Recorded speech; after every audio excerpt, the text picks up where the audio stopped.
বিয়ের প্রথম প্রথম আমি বাসায় পটল রান্না করতাম না। না করার কারণ হচ্ছে আমার হাজব্যান্ড পটল পছন্দ করে না। ও যে আমাকে পটল রান্না করতে দিত না তা না, কিন্তু আমার একা একা রান্না করে খেতে আসলে ভালো লাগতো না, এই জন্য আমি রান্না করতাম না। তারপরে ওকে কিভাবে পটলের রেসিপির আমি বসে নিয়ে আসলাম, সেই ভিডিওই আজকে আমি আপনাদেরকে শেয়ার করব।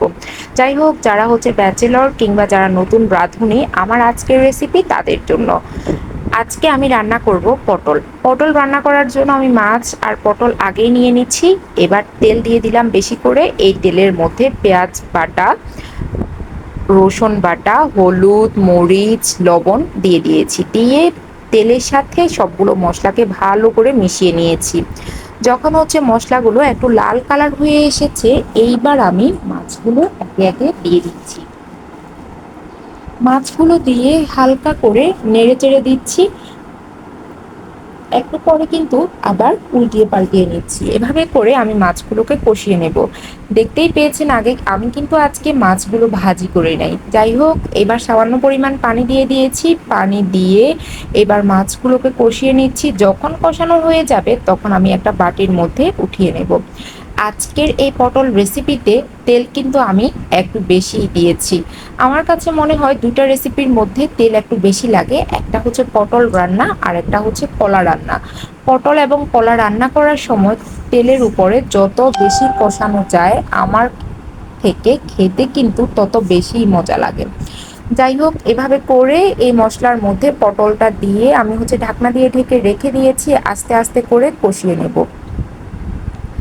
যে স্টোরি আপনাদের সাথে আমি শেয়ার করতে চেয়েছি সেটা হচ্ছে, আমার হাজব্যান্ড একেবারেই পটল পছন্দ করতো না। ছোটবেলা থেকে ও নাকি পটল খায় না, ওর পটল খেতে নাকি ভালো লাগতো না। তারপর আমার এই পটল রেসিপি 2-3 দিন খাওয়ার পরে এরপর থেকে সে পটলের এত পরিমাণ ফ্যান হয়ে গিয়েছে যে বাজারে গেলে এখন পটলটাই সবার আগে কিনে। সত্যি বলতে আমার পটল ছোটবেলা থেকেই পছন্দ, এবং বাসায় আমি মাঝে মধ্যে রান্না করতাম। একটু একটু একটু করে খেতে খেতে এখন সেও অনেক বেশি পটল পছন্দ করে। এজন্য আমি তো মাঝে মধ্যে তাকে পটল নিয়েই খোঁটা দেই, যে আগে পছন্দ করতো না কিন্তু এখন আমার থেকে আরো বেশি পছন্দ করে। যাই হোক, এই যে পটলটা যখন একদম কষানো হয়ে গিয়েছে, এবার দেখেন আমি কিন্তু মাছগুলো দিয়ে দিয়েছি। দেওয়ার পরে এবার আমি এখানে একটা দিয়ে দিচ্ছি টমেটো। টমেটোটা দিয়ে এবার যতটুকু পরিমাণে পানি দরকার ততটুকু পানি দিয়ে আমি ঢাকনা দিয়ে ঢেকে দিচ্ছি। যেহেতু পটলটা খুব ভালো করে কষানো হয়ে গিয়েছে, এজন্য এখানে কিন্তু আমি পানির পরিমাণ খুব কম দিয়েছি। তারপর পানিটা দিয়ে যখন একটু এগুলো ফুটে উঠবে বা ঝোল একটু কমে আসবে, তখন আমি এখানে দিয়ে দিব কাঁচামরিচ আর দিয়ে দিব একটু ধনিয়া পাতা।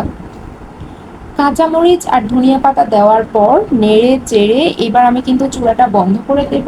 আর একটা ঢাকনা দিয়ে ঢেকে রেখে দেব। আমার কিন্তু রান্না একেবারেই শেষ।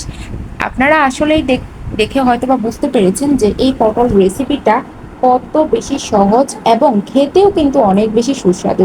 আশা করি সবাই ট্রাই করবে।